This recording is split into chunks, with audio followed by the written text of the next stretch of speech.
À la veille de l'Assemblée générale de l'ONU, le Conseil de sécurité a condamné le dernier test de missile de Pyongyang.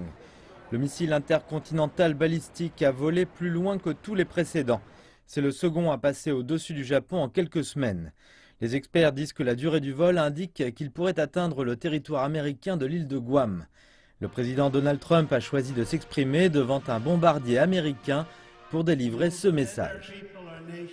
Nous allons défendre notre peuple, notre nation et notre civilisation contre toutes les menaces envers notre mode de vie. Ceci comprend le régime de Corée du Nord, qui a une fois encore montré son total mépris pour ses voisins et pour la communauté internationale tout entière.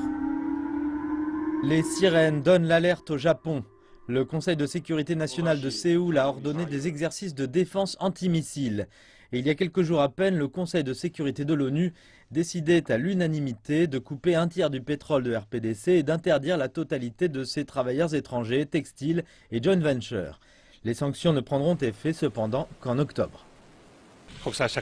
Il est devenu clair que les dernières sanctions doivent être imposées dans leur totalité. La Corée du Nord a besoin de comprendre que si elle continue sur ce chemin, son avenir ne sera pas brillant.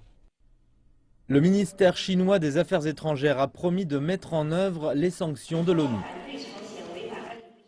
La Chine s'oppose à toute violation par la RPDC des résolutions de l'ONU et à ses lancements de missiles balistiques.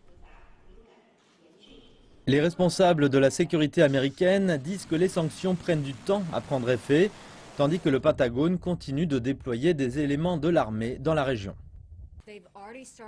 Ils ont déjà commencé à les sentir. Ils vont comprendre qu'ils vont perdre leur exportation. Ceci dit, je n'ai aucun problème à me remettre au général Mattis parce que je pense qu'il a plein d'options à nous proposer. Pour ceux qui ont dit qu'il n'y a pas d'option militaire, je voudrais dire qu'il existe une option militaire. Cependant, ce n'est pas ce que nous préférons. Et la RPDC a répondu aux dernières sanctions de l'ONU, disant que le dirigeant Kim Jong-un avait promis de terminer son programme nucléaire. Moscou appelle à une résolution de l'impasse nucléaire coréenne. Le ministre russe des Affaires étrangères s'est entretenu avec son homologue japonais après le lancement.